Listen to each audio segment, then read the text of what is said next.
1987 ஆண்டு செப்டம்பர் மாதம் 25ஆம் தேதி. இது திலீபனின் இறுதிப் பயணத்தில் 11வது நாள். இன்று திலீபனின் உடல்நிலையைப் பற்றி எழுத முடியாதவாறு என் கை நடுங்குகிறது. அவரது உடலின் சகல உறுப்புகளும் உணர்ச்சியின்றி காணப்பட்டன. கைகால்கள் சில சமயம் தானாகவே அசைகின்றன. அவர் இன்னும் உயிரோடு இருக்கிறார் என்பதை இதன் மூலம்தான் அறிய முடிகிறது. கோமாவுக்கு முந்திய செமி கோமா நிலையில் ஒரு நோயாளி எவ்வளவு கஷ்டப்படுவாரோ அதைப்போல் அவர் உடல் தன்னை அறியாமலே அங்குமிங்கும் புரளத் தொடங்கியது. அவர் படுத்திருந்தது சிறிய கட்டில். ஆகையால் தேவரிடம் சொல்லி பெரிய கட்டில் ஒன்று கொண்டு வரச் செய்து அதில் திலீபனை படுக்க வைத்தோம். அப்போதுதான் அவர் கட்டிலில் ஏற்கனவே சிறுநீர் கழித்திருந்ததை காண முடிந்தது. மாறன், நவீனன், தேவர் ஆகியோர் மிக கஷ்டப்பட்டு அவரது ஆடைகளை மாற்றி புத்தாடை அணிவித்தனர். அவர் சுய நினைவோடு இருக்கும் போது புது ஆடைகளை அணியும்படி பலமுறை நான் கேட்டிருந்தேன். பிடிவாதமாக மறுத்துவிட்டார். சாகப் போறவனுக்கு எதுக்கு வாஞ்சி என்ன புது உடுப்பு என்று தனக்கே உரிய சிரிப்புடன் கேட்டார். அதை இப்போது நினைத்து பார்க்கிறேன். பிற்பகல் 4 மணியளவில் திலீபனின் உடல்நிலை மிகவும் மோசமான நிலைக்கு வந்தது. ஆம், அவர் முழுமையான கோமா நிலைக்கு வந்துவிட்டார். மைதானத்தில் கூடியிருந்த சனக்கூட்டத்தினர் திலீபனின் நிலை கண்டு மிகவும் வருந்தினர். ஒவ்வொருவர் முகத்திலும் சோகத்திரை படர்ந்திருந்தது. இன்று காலையிலிருந்து லட்சக்கணக்கான மக்கள் நாட்டின் பல பாகங்களிலிருந்தும் வந்து குவிந்து கொண்டிருந்தனர்.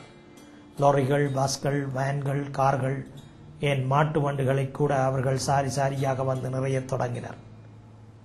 யாழ்ப்பாணத்திலோ அல்லது இலங்கையின் எந்த பகுதியிலுமோ இதுவரை எந்த நிகழ்ச்சிக்கும் இப்படி மக்கள் வெள்ளம் போல் நிறைந்ததாக சரித்திரமே இல்லை.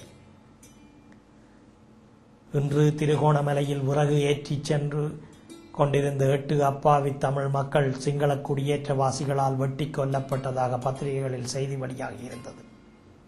நாளை முதல் யாழ் மாவட்டத்தில் உள்ள அனைத்து அரசு அலுவலகங்களும், தனியார் நிறுவனங்களும், போக்குவரத்து சேவை ஊழியர்களும் திலீபனுக்கு ஆதரவாக உண்ணாவிரதமும் மறியலும் செய்து தமது வேலைகளை பகிஷ்கரிக்கப் போவதாக சகல பத்திரிகைகளிலும் செய்திகள் வெளியாகி இருந்தன.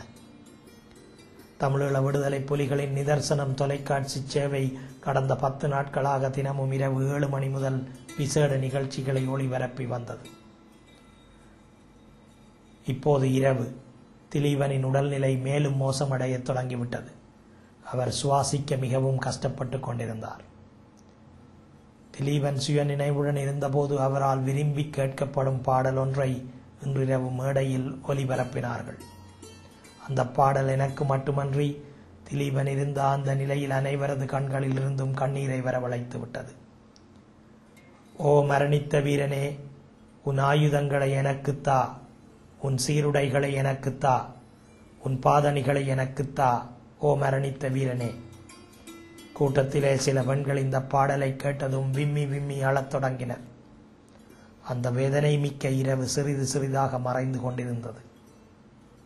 இரவே, நீ இரக்கமில்லாமல் எம்மை விட்டு மறைந்து கொண்டிருக்கிறாய்.